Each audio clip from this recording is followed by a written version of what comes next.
to actually start with getting a sense of what your journey has been with colorism. Yeah.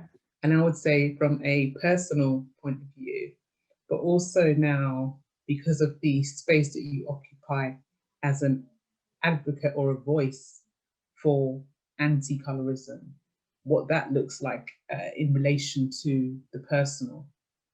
So I think that's a great question. It is something I think about a lot. And so the personal piece is that I definitely experienced a lot of colorism as a growing up a dark skinned Black girl in the United States. And I think it's important to note that I was not always vocal about it. You know, I think people might see my work now and be like, oh, well, you have so much courage or you're so brave to be speaking out about this. But that was not always the case. And so I acknowledge part of the motivation to continue speaking up now is I know how hard it was for me to speak up before. And so I think about my younger self a lot throughout the years. And I say, if I had had something like colorism healing, if there had been a Dr. Webb for me when I was 12, when I was 16, when I was 8, like how much different my trajectory would have been. Like I would have saved a lot of time in self-doubt. I would have saved a lot of time in fear. I would have saved a lot of time, in the limiting beliefs and all the just, I think, emotional pain that I went through, feeling unseen, being gaslighted, feeling dismissed, I'm sorry, and then feeling also like invalidated, right? And so the validation piece is what part of the feedback I get from a lot of people is like, man, for the first time, like someone is saying exactly how I felt, and it's so validating. Like I feel seen, I feel heard. Um, but it was all of the usual responses like, oh, well, you just need to love yourself, or you're just jealous, or we don't want to talk about that, or don't worry about what other people think. What they think is not important, right? Which in and of itself, those aren't like negative comments necessarily, but they are dismissive, right? They are just, Minimizing. well, yeah, and they do not allow space for the fact that people, um, we are social beings. We are not meant to be islands of, isolation. And so our connection to other people matters. And if that connection is troubled or fractured because of something like colorism, that's going to hurt. That's part of human nature, right? Is to want to be connected to people, want to feel connection to people. And so, whatever that reason might be, for me, a lot of it had to do with skin tone and features and hair texture, but whatever that issue is, when we feel like aren't accepted, when we feel like we aren't seen, like that's gonna hurt. And now that when I finally got the courage to speak up, it was also through writing first, right? So again, like that similarity to the Black Knowledge Society. And I started with a blog, and the reactions were very different. So some people were like, wow, I never thought about this. And I never really heard anyone like say things like this. And the other people, of course, were like, you're a terrible person. Like I actually had someone who I went to grad school with, and they were like, how dare you talk about something like colorism when there are children starving and there are wars happening? And I was like, that's a false equivalent, right? Like Exactly.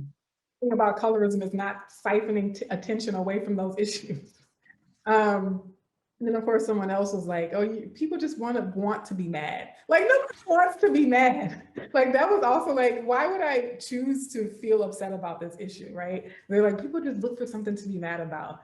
But it was that harsh criticism, that harsh pushback that made me realize that there's something there, right? If people are triggered, then that's like the clue that like, oh, there is something to unpack here. There's something to untangle here. And so it was like people that, and it's just like, when we talk about enslaved societies where Black people were not allowed to read, right? It's that resistance. Like, we don't want you to go there. We don't want you to have access to this thing or talk about this thing or do this thing because there's so much power there. And so hearing people try so hard to shut down the conversation around colorism, I realized that there was a lot of power behind having a conversation about colorism.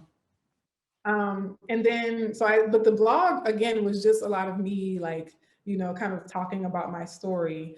But then just in a practical, technical sense, I was trying to figure out the whole blogging thing to begin with. And so I was looking at all Okay. my clicks and like looking at keyword search terms, and those people started searching, finding my site by searching for poetry about colorism, which was, I was surprised. I was totally surprised. I was like, really?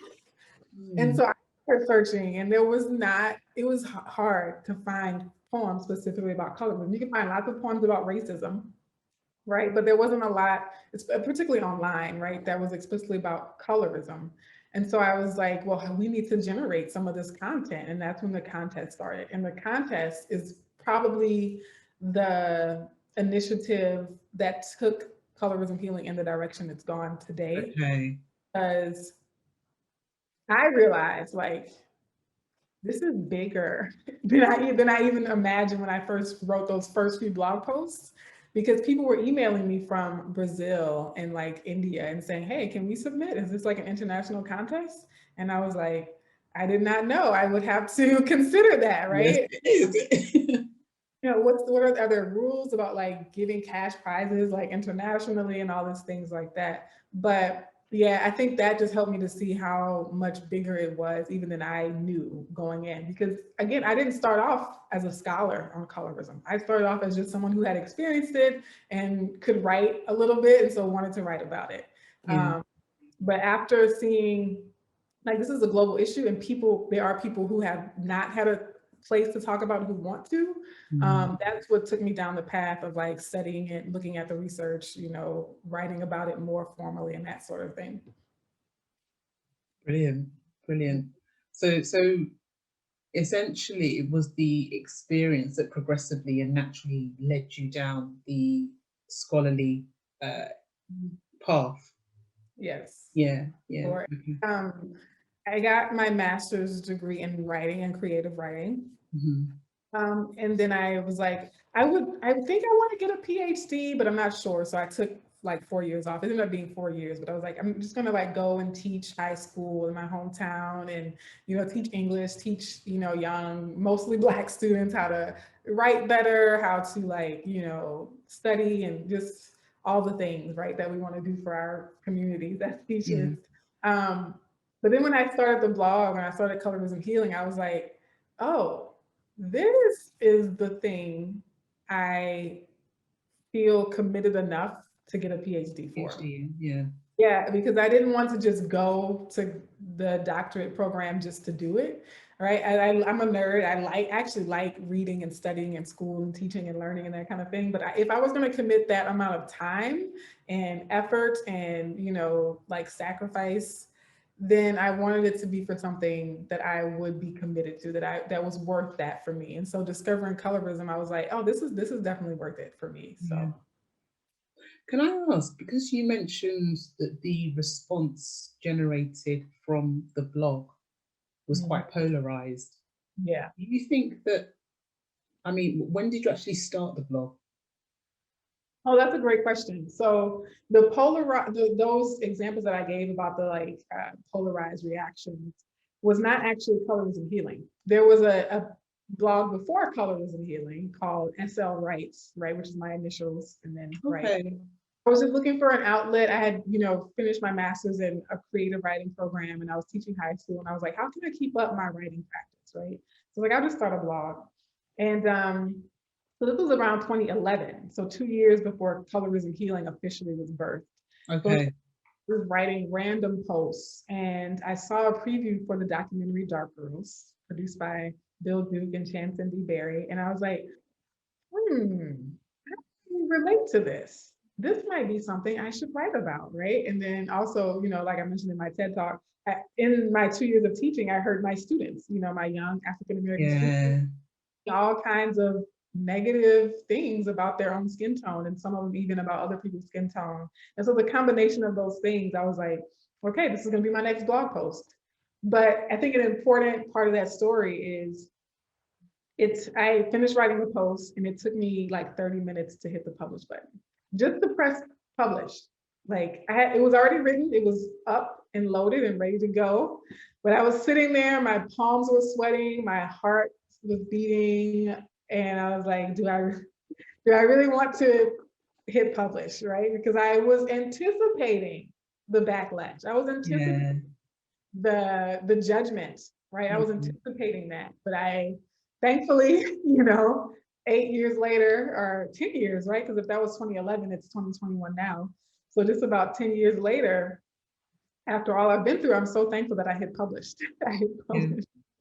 We wouldn't be talking today if I hadn't done that, which is Yeah. crazy. Absolutely. Um, so yeah, and then I wrote a few more pieces, right? At that response was like, Liz, I gotta say more. So I started writing a few more pieces. Someone else reached out to me. I think she was in Baltimore at the time. She was doing like a radio show on colorism, and she saw some of my posts. Um, and I know I'm really getting into the weeds in terms of the story, but Yeah, please do.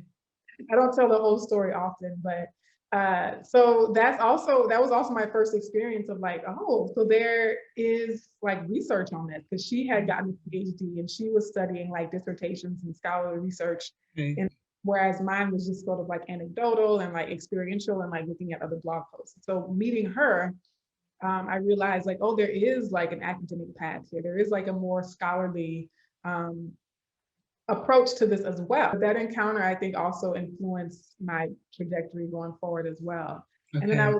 was in the blogging while brown community, which is like a blogging conference for bloggers of color, especially Black bloggers.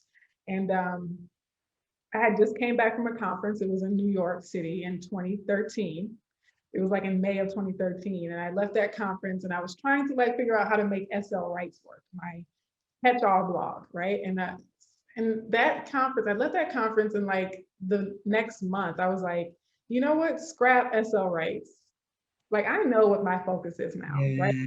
Rights was necessary for me to kind of like just figure out, get a feel for blogging in general, Absolutely. have that topic, and I can take the learning I know about blogging from the random blog and Yeah. channel to the specific focus. And so Absolutely. after that blogging conference, I was like, I got it. Like this is Yeah. Yeah. and it didn't take off. It didn't go viral or anything like that, but it was focused and intentional and purposeful. Yeah. Fantastic. What a story. Thanks for that, like really kind of convoluted story, but No, no, love it. Love it. I think it's always important to understand the process to how you locate yourself now where you are, right? yeah. So yeah, no, thank you for sharing that. What I'm very conscious of is that colorism in itself isn't a new phenomenon, right? Right. Not So at all. we we're very conscious of how it played out in slavery, and then also beyond that, when we look at Garvey and even Du Bois, right? And we Oh, look at and we look at these are supposed to be the people at the vanguard of Pan-Africanism and Pan-African ideology and values, right? And yeah. there they are taking little sort of jibes, colorism jibes, Mhm. um, at one another. So my question is, why do you think we find ourselves now in a place where the conversation seems to be more visible, more amplified, and people are having a lot more courage? But I'm just curious to kind of get your thoughts on why now seems to be the time where Mm. there seems to be a whole host of voices. And I know that technology has something to do with that. Mm. But I'm just wondering if beyond the technology, you perhaps get a sense of other factors influencing the discourse around this particular subject matter. Yeah, I think that's a great question. And I think for many of us, this is not like a scholarly study, right? So I can't prove this. Like I don't have receipts for it yet. It might be easy to like track it, but I remember when I was in grad school, I was doing, I took a digital humanities course. And then one of the tools you can use in digital humanities is looking at like Google Books, right? These like massive databases of texts, right? And you can like see across time, across decades, across centuries even, how often a word appeared in text, right? And so I looked at the word colorism, like while I was in that class, and there was a Okay. period where it did not exist as a word. And then there were a few blips, and then like very late on the timeline, you know, like 2010, like the late 2000s, um, it appeared, right? And the graph started going up. And then you can do similar things in terms of like searching Twitter and seeing how frequently words are used, or like so searching just a Google search, right? And seeing how Yeah. many show up and across time. And so I definitely think I have to acknowledge, right, even though you've acknowledged it, like that technology piece, things can go viral now in ways that they never could before. And there is a lower barrier to entry in terms of speaking about colorism. Yeah. Because during the days of Garvey and Du Bois, you had to um, have a certain level of social and financial capital to Capital. have Yeah. heard, right? Mm, To go through specific channels that were fewer and more limited, right? And so now anyone who can find an internet connection and a device, even if they don't own it, right? They can go to an internet cafe, they can go to their local library, they can borrow a friend's computer or phone, right? If they can just access it for periods of time, they can create an account, create a blog, create a Facebook page, create an Instagram page, and tell their story about colorism, speak their truth about colorism. So I think that is like definitely like a core factor in why the conversation seems to be taking off now. Um, but I also think in terms of like mainstream culture and society, and I don't know what this is like in the UK, but in the US, something like the Dark Girls documentary, for example, the conversation has been validated for in the minds of a lot of okay. people because Okay. established brands Have. taken have validated it, have Yeah. acknowledged it, right? I know CNN, huge news platform, Soledad O'Brien, as part of a series of documentaries she did on who is Black in America or something like that. She had a segment, one of the documentaries in the series focused on colorism, focused on how skin tone plays into who we identify as Black, right? And like that massive platform, that mainstream platform talking about something like colorism, I think really shot off some conversations, as well as the Dark Girls documentary, which came out in 2011 or 2012. But then a few years later, Oprah aired it on her network, right, on her channel. And she has featured conversations with like on her platform.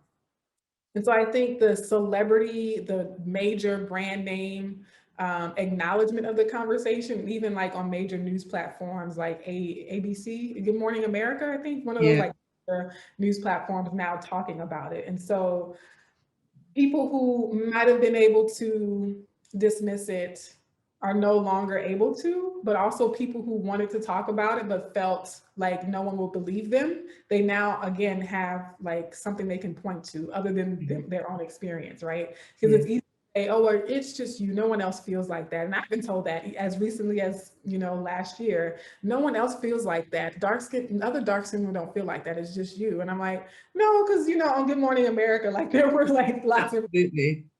Absolutely. Winfrey talked about being discriminated against as a dark skinned person, right? Gabrielle Union, like Yeah. even famous singers, right, are pointing it out. Like Absolutely. there's a lot to do with it. No, I think that's very important, a very important point, because I think therein lies, where that endorsement, where these individuals who are of caliber recognized globally, Mm, and also speak authoritatively on the mm, subject, yeah. that is the endorsement that allows people to find that courage Yes. to then voice that conviction, and be able to actually speak their truth Hmm. without the degree of fear, because I still think that there is still some level of fear, right?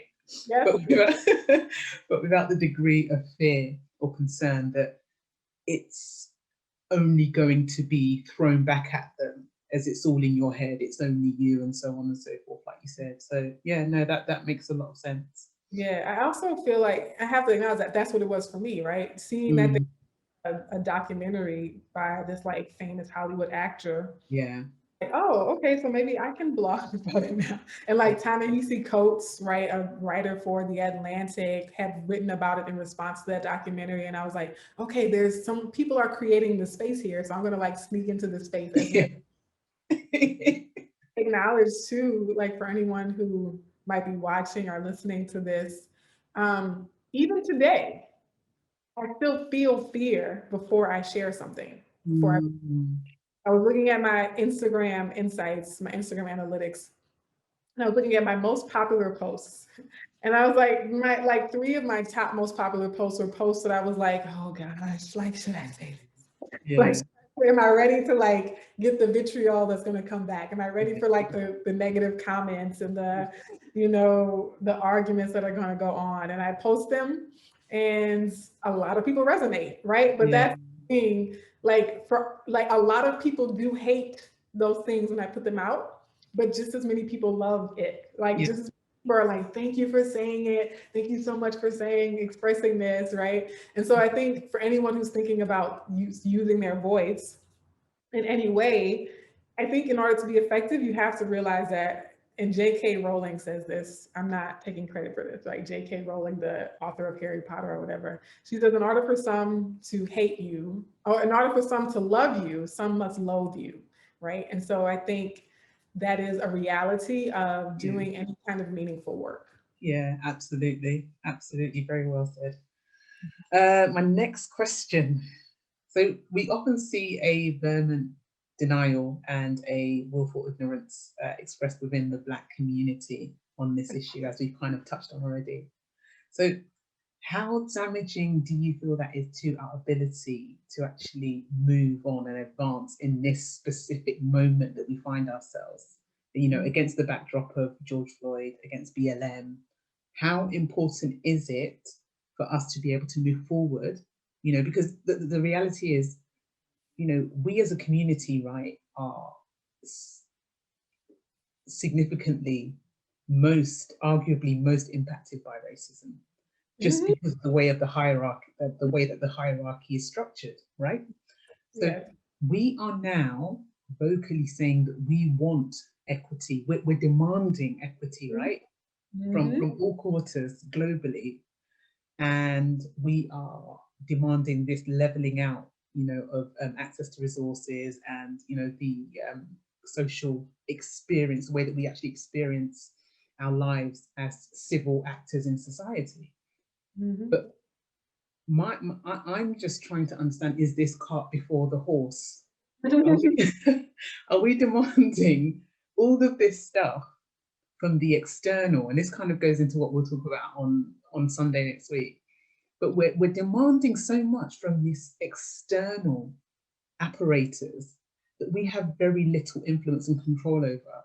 But where the internal is concerned, have we actually done the preparatory work to then go and face the bigger battle that is racism? Whew, I love this so much. This is like one of the most important questions I feel, right? When Yeah. about colorism. So I have to mention a TikTok that I made where I have this like clear plastic cup. I've seen it. Yeah, I was filling up the water, trying to fill up the cup with water, right? And so I was like, trying to fill up a cup with water is like trying to fight racism. Yeah. But the cup was never getting full. We're like, why aren't we making progress? Why aren't we seeing Yeah. results from all of our efforts? And so then I lift up the cup and there's a gaping hole at the bottom, right? Exactly. The water is like just coming out. And I said, Yeah. fight racism while ignoring colorism.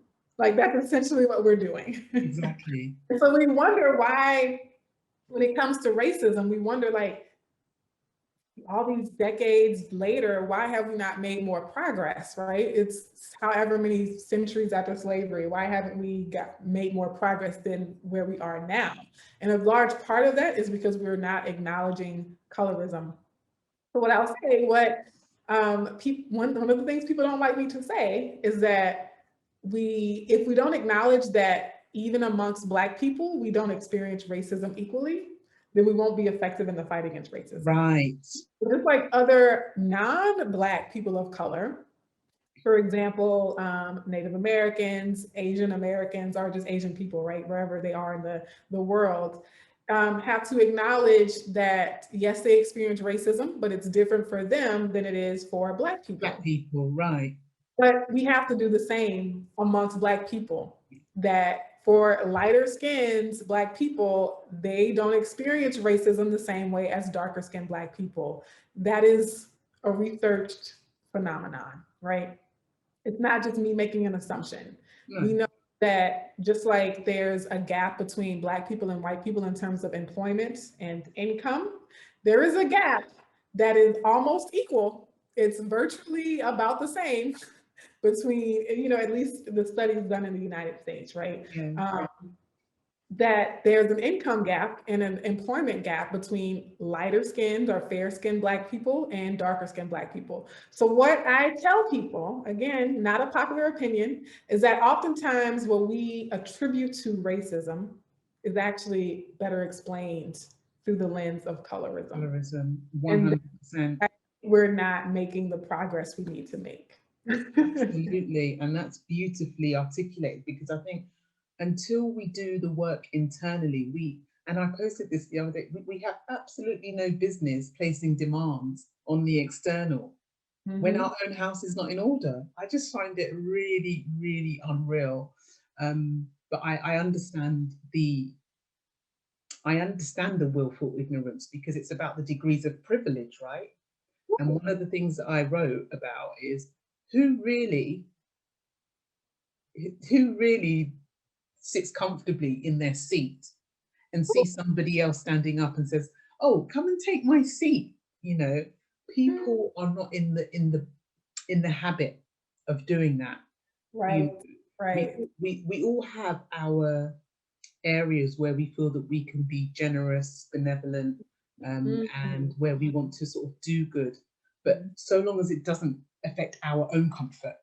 But as far as where we are as a community, and this whole thing about degrees of privilege, the reason why I feel that we are on rotation with this, and why we kind of find ourselves stuck and unable to make the real progress that we want to see external to our community, our Black community, is because, and this is just my opinion, I believe that those who enjoy that degree of privilege do not want to do anything to rock the boat or compromise that for themselves.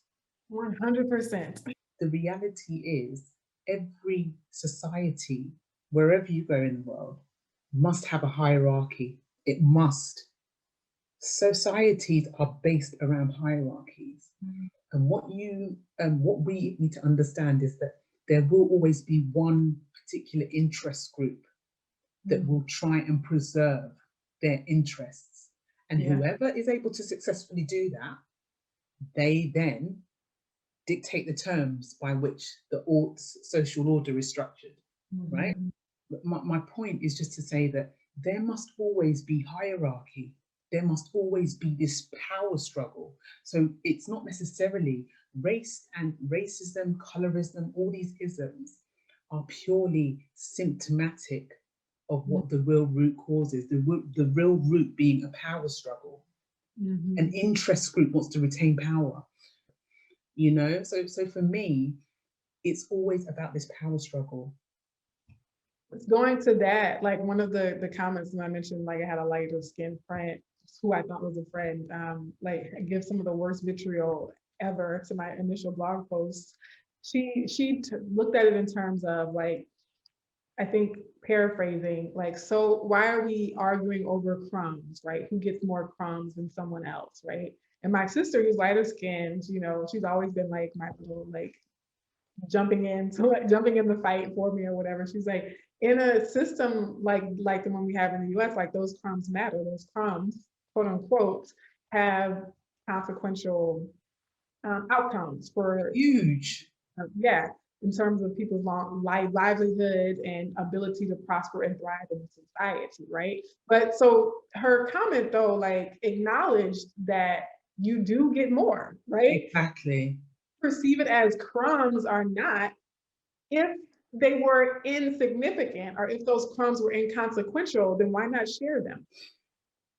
If we do not face this, address it, and tackle it, what hope is there for really trying to tackle racism? if we're not able to do that,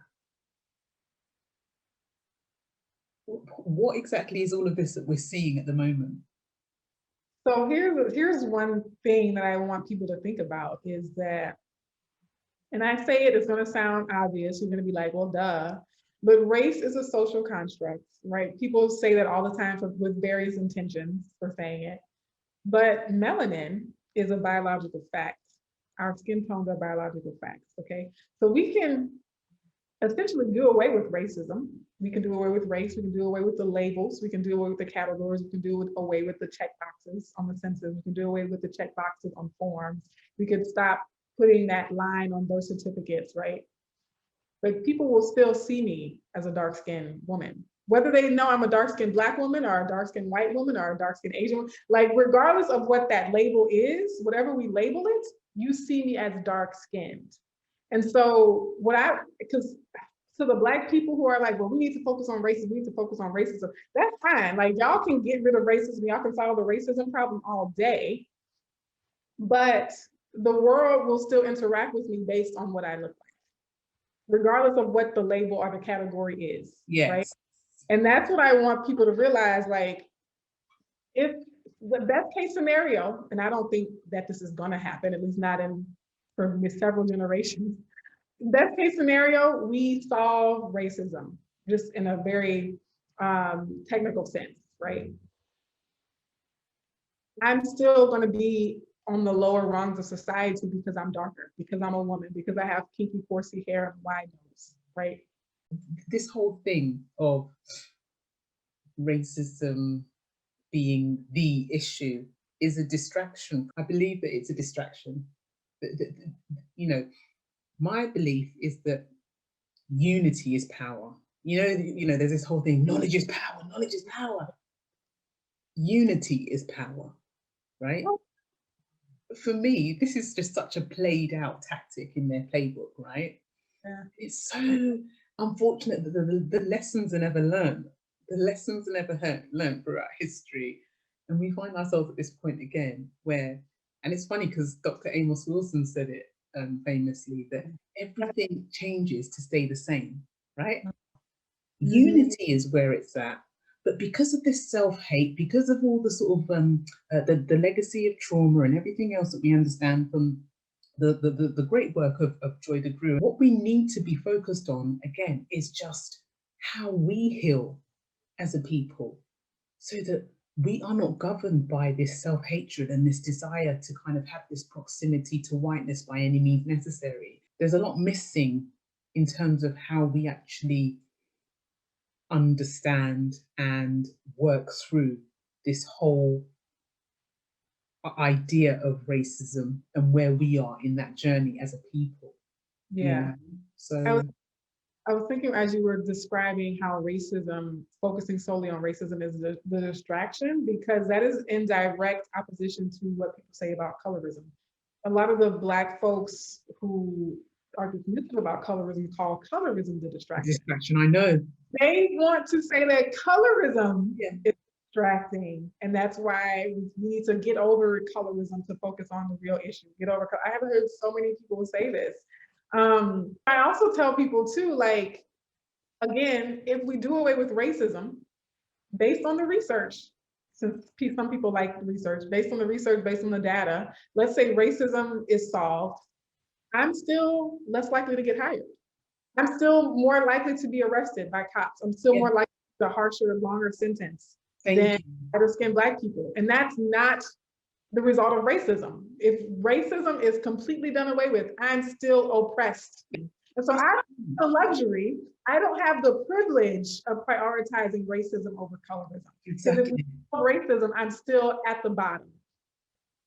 It's so hard to undo a system that will effectively have no impact on my life. Really? Like, if we did away with racism, my life circumstances would effectively be the same. But I'm not going to prioritize racism over colorism. Because we feel that we're now in an age where we are able to buy houses, obtain mortgages, get credit, that we are now somehow equal, that the equality has arrived. If that is the market, if that's your benchmark, and this is the problem, because we benchmark ourselves against slavery and we say, oh, but we're a long way from there now. We've got houses. You know, we can buy, we can go on really nice holidays. Well, then what are we complaining for? We've arrived. Do you get what I mean? And it's so superficial that people don't actually look at the metrics to understand that we're a long way off. A very, very, very long way. Let me ask the question rather than start going into. So, how important do you think that it is for Black men to actually weighing on the subject matter? And the reality is that it impacts their experiences as well, right? For good or for bad. You know, from a position of privilege or disadvantage. So,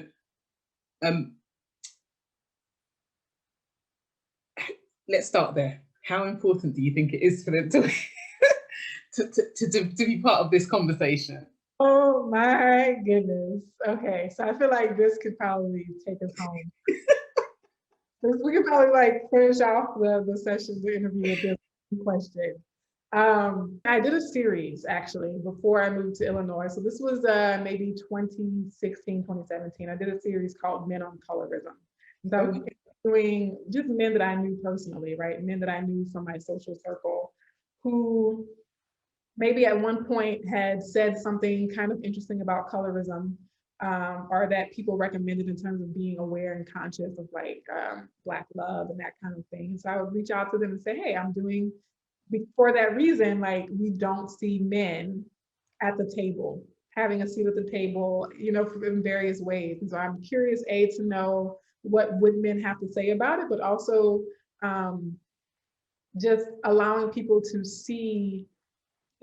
people to see the perspectives of men, right? And so my interview was with Dewan and like adding that to that series, but I haven't posted it yet.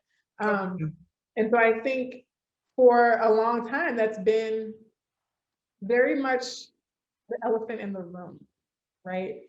And even when we look at the Dark Girls documentary, it is specifically dark girls, right? So even from the outset, the major discourse around colorism focuses on the female experience or the girl woman experience. And even though that documentary was made by two very dark-skinned men, those in making that documentary felt that there was a need to focus on girls, to focus on the female experience. So I'll put a pin in that and I'll circle back around to that documentary specifically.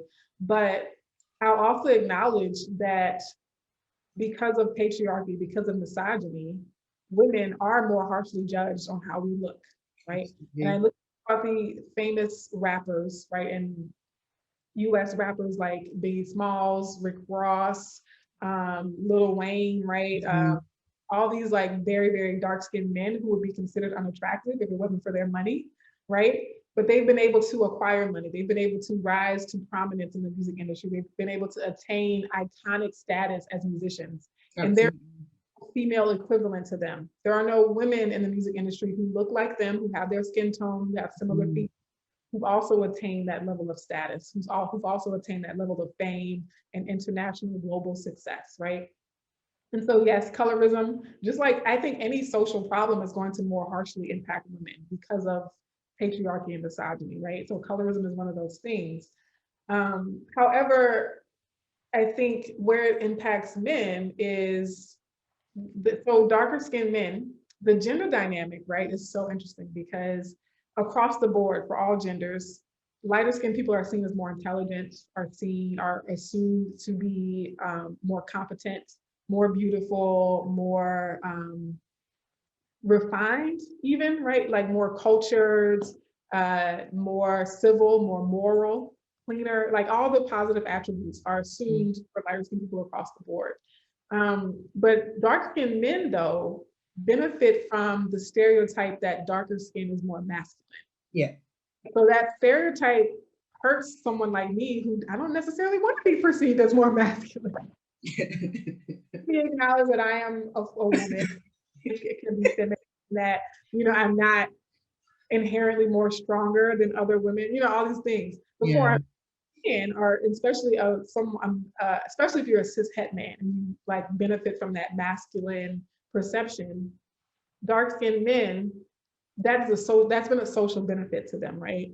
And I think that, especially in heteronormative mating practices and dating practices and relationships, dark-skinned men just don't see the same level of ostracization or alienation or marginalization or rejection even. There is featureism that plays into that as well, though. I think the dark-skinned men who also have European features, right, or even a certain type of hair texture are probably in the best position in terms of that dynamic versus a dark-skinned man who might have like a really wide nose and like big lips, or whose complexion is not as even, right? You think about people like Tyrese or K Diggs, right? But their features are kind of alkaline. They have thinner noses, thin lips, and their complexions are like really smooth and even. But then also because of patriarchy, men can move up the social rung based on their work, their career, their money, their talent, their skill, or their leadership skills, right? They are not as pressured to rely on physical appearance as part of their social capital, the way women have been historically and even contemporarily, if we're being 100% honest and transparent. Thank you. Things have improved for women, but we are still expected and pressured to fit a certain physical aesthetic far more than men, right? Far more than men, acknowledging that men get it a little bit, but it's just not the same. And so I think that's one of the reasons why men don't speak up. One of the reasons why men are not as vocal is because they have a buffer. Patriarchy and misogyny kind of buffers them from feeling the full brunt of colorism, right? And Black men are also in a unique position to take advantage of colorism, in that in the heteronormative patriarchal dating arena, marriage, pitting darker skinned women against lighter skinned women actually is an advantage to men of all races, all skin tones, right? If women feel like they're in competition for our attention, we benefit from that, right? If women feel like they have to jump through hoops in order to, marry us, right, or be seen by, validated by us, we benefit from that. We like that dynamic, right? And so I think Black men of all skin tones have kind of like what we were saying about light skin privilege, right? They have an incentive to perpetuate colorism. Absolutely. An incentive to allow this thing to continue to exist, as particularly amongst the Black community, right? Because it's of service to them. Exactly. It makes their lives easier in some way, right? And I think, so that's, in terms of men who do speak on it though, like Bill Duke and Chancellor Dewberry, I think that acknowledgement from those two male actors, even though they themselves were darker skinned and have experienced colorism, that acknowledgement that this is affecting our sisterhood in ways that even I, as a dark-skinned man, will never fully understand. That's so rare.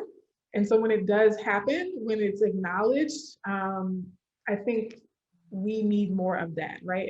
It doesn't happen often, but when it does happen, it's precisely what we need. We need Black men to be invested in the care and concern for all Black women, not just light-skinned Black women, not just mixed race women, but like all Black women. And then the last thing I'll say too is that for the dark-skinned men, where the real challenge comes for them in terms of colorism is that same stereotype of them being more masculine, more rugged, stronger, is a disadvantage to them in terms of police brutality, criminal justice system in particular, right? Major deaths by police officers. Some of those men are a lighter brown complexion, but the vast majority of them, from Georgia all the way to when we first started seeing these videos, very dark-skinned men. Oftentimes, featureism and colorism and classism are at play there. Think about my hometown of that. Alton Sterling, very dark-skinned man with very broad Afrocentric features, also larger in size, right? People like Michael Brown, even Ahmaud Arbery, right? Very dark. Mhm. And these perceptions of them being a threat, being more Right. threatening, these Yeah. perceptions of them being more criminal minded, um, are really hurting them in terms of that particular aspect of life. So I know that was a lot, and that wasn't even all of it, but No, that's amazing. That's wonderful. And yeah, thank you for that. I think what you said about it being a disadvantage, I think it's also a disadvantage for those who may actually at heart want to participate in the conversation, but Mhm. also feel as though in order to protect their masculinity, Yeah, they're yeah, not able to actually enter in to the conversation as yes, fully as they would like. And it was something that I think you touched on with Adeline as well, yeah, yeah, you know, that men actually don't feel as though they have any place in yes, those conversations yes. by virtue of upholding this masculinity. So that is actually prioritized, you know, Mhm. in terms of the areas of our identity Yes, and how it's actually ranked. The yep, masculinity is more important than that affinity or that loyalty, that point of intersection, because we intersect at a point of our color, right? mhm, That's where we as male, female are able to intersect. But they right, feel alienated from that because why? They place the emphasis on the masculine before, yeah, you know. yeah. So Because some of the men that I've interviewed have noted that men do have these conversations. So I want to emphasize here that it's important for them to have public conversations, to be seen having these. yes, So so also I'll say thank you for having the conversations in groups of men in private. That's important too, right? For like the older brother, for example, to coach his younger brother, like, hey, these are colorist ideas. Here's where they came from. Here's why they're harmful, right? So yes, the father, son, uncle, nephew, all those like intimate male relationships where they're just talking to each other, very important. But society needs to see y'all, Black men of all shades, talking about colorism, either talking about your privilege as a lighter skinned Black man, talking about your privilege as a darker skinned Black man, or talking about how you've been oppressed or marginalized as a darker skinned Black man. Right? absolutely, Society needs to see more men, right? So yes, continue to have the private conversations, but we definitely need more men to step up on public platforms and be able to absolutely, present on this issue. absolutely. It goes back to what you were saying as well, Dr. Sarah, about being given that license in the same way that the license to actually be as vocal as so many are now on colorism Mhm. is actually from those people of influence standing up on a public platform and Yes. speaking, you know, and actually giving that, it's almost like giving that authority to then speak, because what that does is that it not only then becomes about Black men speaking about colorism, it then becomes about undoing and redefining masculinity in itself, right? Whew. Do you get Are what I we mean? Because yeah, ready? yeah, because what you're then doing is saying that I then give you as a icon, you know, because you need to look at it as iconography, right? As an icon or somebody that epitomizes what the world understands as masculinity and Black Mhm. masculinity for that matter. If I stand up on a public platform and say this, Yep. that therein begins the dismantling, right? Yep. Whew. Therein begins the healing, right? Do you get what I mean? And I- what it does is that it allows access into that space for other men to then follow suit. Yeah. Because You men know? are gonna want to acknowledge like why I grew up hating the way I looked. Some of them do, but for the majority, they're not going to be like, man, when I was a kid, I was so ashamed of my big lips. No, Like, exactly. and it hurt. And I wanted to cry, but people told me to man up. So I turned into the class clown to turn my pain into laughter. Mhm. Yeah, yeah. Tried I leaned into my masculinity and I, excelled in terms of, that side of me, but I never dealt with or confronted the fact that I never felt beautiful as a man. Like little boys want to feel beautiful too. And I think socially, we don't acknowledge that. And men want to feel beautiful. Men want to feel attractive to people as well. Men have an aesthetic as much as we do as women, right? Yeah. So they want that aesthetic to be acknowledged, to be regarded, to be adored, to be pedestaled. Yeah, to be seen. Yeah, for sure. And it's human, right? And I think that's part of the problem. It is. Hard to label things as being like masculine, feminine, male. Thank you. Is a human condition, is to want to be seen. Exactly. Yeah, no, fantastic. Right, let me forge ahead. So, do you feel that it's important that this conversation on, and I'm saying specifically Black colorism, happens on a global level? Do I feel it happens on a global level? Do you feel that do you feel that it needs to be had on a global level? Oh yeah, absolutely. I think it has to be had on a global level. And I mentioned this, I think this came up in Edlin's interview as well, but like a lot of times we talk about anti-Blackness, but what's often elided or like kind of subtly buried is that it's anti-Africa at the end of the day. Like anti-Blackness is a direct consequence of anti-Africa. Love it. Thank you. Across the globe, who has roots to that continent, is going to experience anti-Blackness. And so I think the diaspora is experiencing this collectively and simultaneously and along with each other. And so, yeah, definitely a global conversation. And that, again, going back to a lot of the people you mentioned, like Pan-Africanism, there's strength in that because white supremacy is global, right? Anti-Blackness, right? So our conversations too as Black people should be definitely global. Very succinct, but wonderfully put, like perfect. Nothing more, nothing less. Perfect. So this is just a bit of a playful question to some extent. So if the height of society is to be recognized as white, heterosexual male, right? What does it mean in real terms to be Black, gay, and female? Whoa, that is oh, okay, so here's what I'm gonna say. So it's multifaceted, right? Because it means that there's a legacy of oppression and repression there. But I think about, and I'm not gonna cite a specific theorist, but theories around the power of being an outsider, right?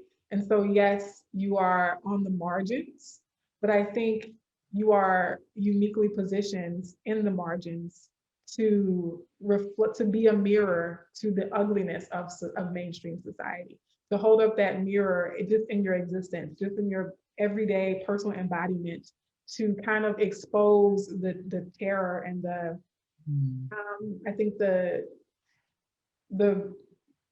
like muckiness, like I'm thinking of like a festering wound, like the grossness that is like mainstream structures in society, right?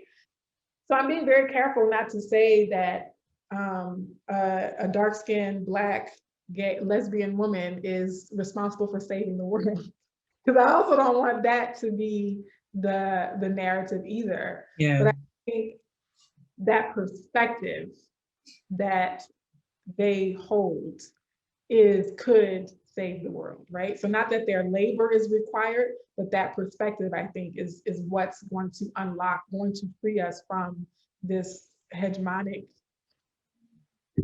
hellhole. Can we be saved? That's a great question. Well, I think it begs the question, what constitutes as being saved, right? Like, I don't think I can answer the question, can we be saved, without like a benchmark for what that is. You know exactly. Exactly. But I think, do you know what my benchmark would be? What is it? Real equity but you know what my position is on all of that. But to me, that doesn't exist. It's as much a construct, you know, a sort of romantic notion that is part and parcel of this ideal, this dream that has been sold to us on the back of where we find ourselves now. They don't exist. Let's be 100% honest. In a world where hierarchy is basically the way that we understand our interactions and life as it exists. Hierarchy defines that experience for us. Where can you possibly hope to find equality? Because your hierarchical position depends on somebody else's oppression. Your hierarchical privilege depends on somebody else's disadvantage. I just don't see any possibility for equality, equity, or any of those ideas.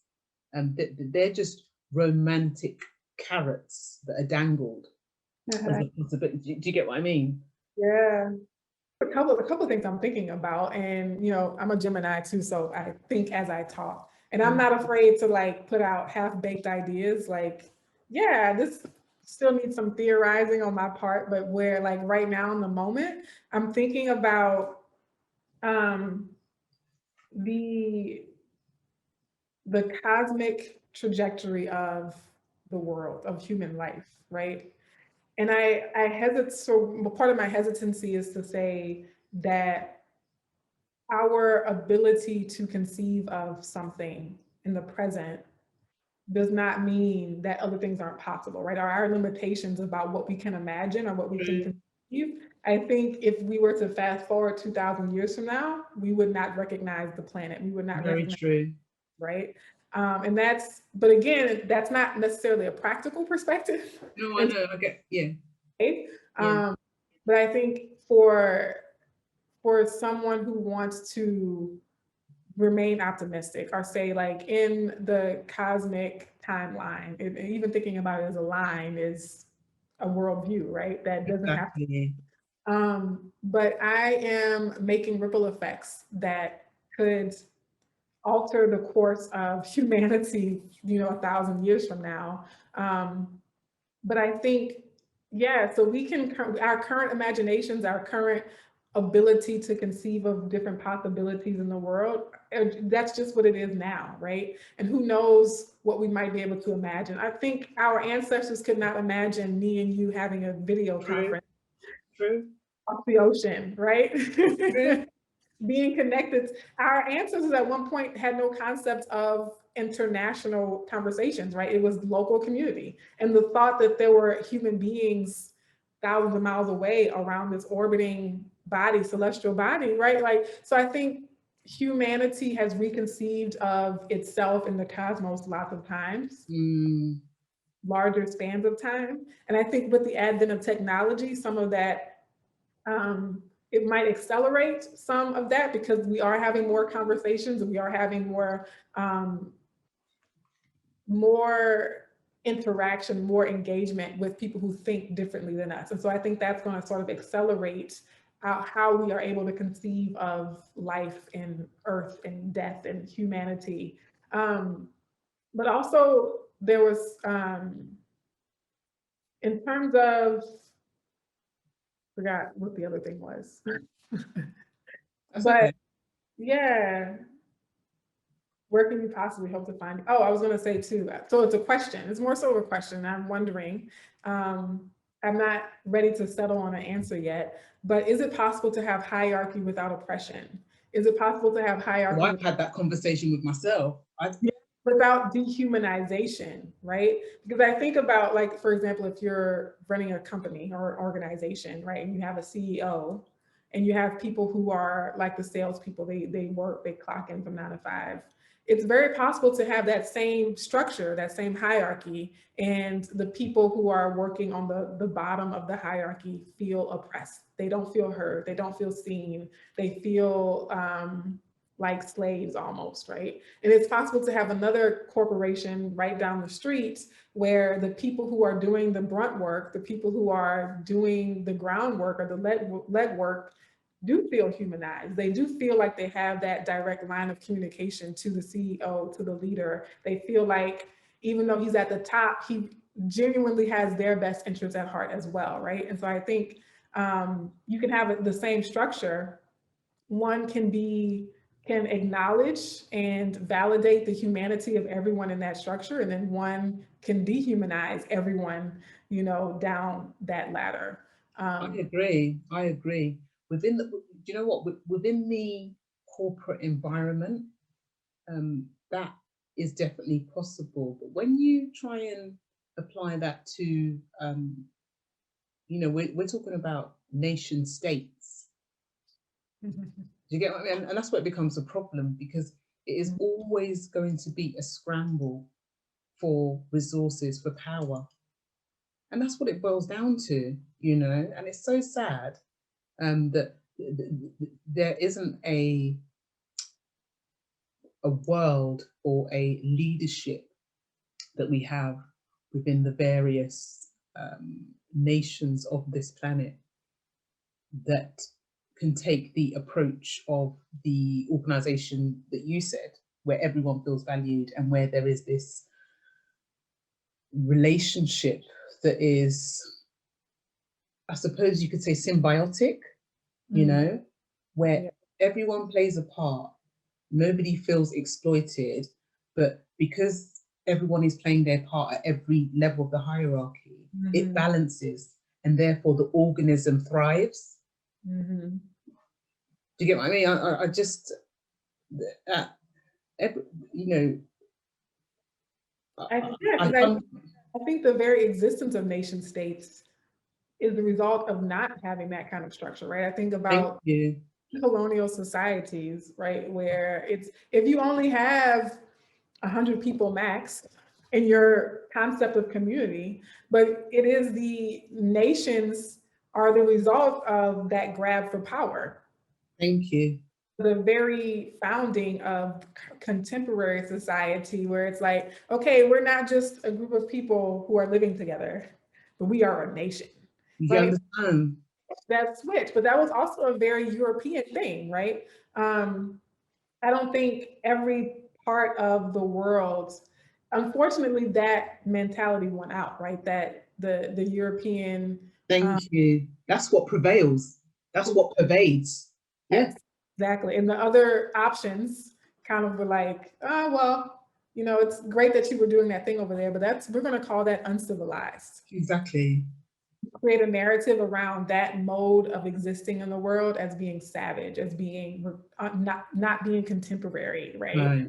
Well, that's third world, or regressive, or whatever, antiquated.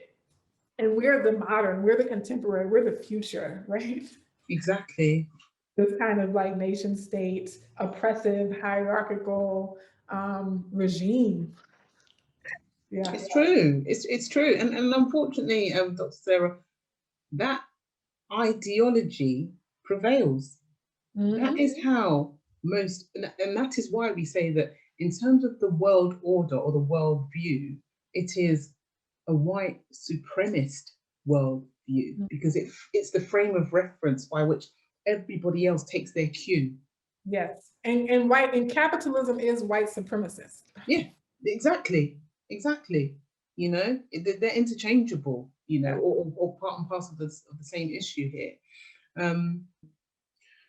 What role should we expect members of the Black community, including those with relative privilege, or specifically those with relative privilege, to have in this discourse? What should we hope their role to be? We hear the word allies banded around and this, that, and the other. Yeah, that's a great question, Esther, because there are people who think that there's no space for light-skinned people to, or even men, in terms of the various ways they can be privileged to be a part of these conversations. And I've always, like, when I first started blogging about colorism, I wrote, a lot of my earlier posts was, who's affected by colorism, and what should we do about it? Who should talk about it, right? And my answer was always everyone. And I think that could just be like a personal philosophy thing, but I'm always like an all hands on deck, For kind of sure. all hands on deck, because dark skinned people did not create this system by ourselves. We didn't create it, much less by ourselves, right? Dark skinned people did not just stumble into this. This is a societal problem. And that's one of the things one of the myths I was trying to dispel in my early writings was that a lot of light skinned people would ignore the conversation and say things like, oh, well, that's a dark skinned person's problem. I'm like, it's your problem too. You might be on the benefiting side of the problem, but you're still implicated in the problem, right? Absolutely. And I think we need privileged people to leverage their privilege in service of dismantling their privilege. And that's what we need to happen. Or can we expect it? We've already kind of rolled that rabbit. Right? But I think But what would that look like? Just an example. So I think very literally, like if you are given a promotion, right, at work, and you are promoted to manager, make sure you hire dark-skinned people, right? Something very, very that obvious. And to me, it seems obvious. So I'm trying to like doing this work. I'm trying to be like compassionate and like gentle, but part of me is kind of just like exactly. hard to. No, Because we've been keeping it so honest. I also think that's a protective tactic on the part of light skinned people to act like they don't know what to do so that they don't have to do anything. Yeah. Feigning ignorance is a tactic to then like, well, I don't know what to do. I don't. Like you said, it's parallel to racism. So it's the same. For you to then just be able to throw your hands up and be like, well, I care, but I don't know what to do. So I think other things include for parents, for example, I know we started talking about, motherhood and that kind of thing. Light-skinned parents, and I can take my sister as an example, right? Your children will likely be lighter skinned as well, or may not be, but teaching your children explicitly the value and the beauty and the worth of darker skin. Very, very important. In word, but in deed. So it's one thing for them to hear you say, well, we value all skin tones. It's another thing for them to look at who you invite to your home. It's another thing for them to observe where you worship or where, the soccer teams that they participate in. Like, are you being intentional about surrounding yourself and your family and your children with diverse dark-skinned people from all walks of life, and that in respecting them, letting your children see you respect the dark-skinned bank teller when you go to the bank with them and saying like, oh, I love your hair. That's if you're at work, hire dark-skinned people, put dark-skinned people up for promotions, let dark-skinned people or ask them to take the lead on certain projects that might be good for them in terms of their yearly review, right? Parenting, be explicit, both in word and deed. And I think just in terms of like social relationships, social context, lighter skinned women specifically, don't date colorist men. Don't accept, and whether it's in the dating arena or like even in terms of like modeling and acting, right? Don't accept opportunities that are founded and rooted in colorism. Yeah. And if you care about this, it's going to take sacrifice. You might feel like, oh, but I really needed that acting gig. But I know they only did this because of colorism. Or I feel lonely and I would really love to be in a relationship right now, but this particular suitor, I know he's colorist. So I'm going to be single for a little bit longer, right? Like, you have to be willing to be uncomfortable. Very, very powerful points. Very powerful points. It's about the intentionality and just being very, very conscious and deliberate about eschewing this, what you said about the parenting thing for me is so powerful. You Mhm. know, it's the parenting.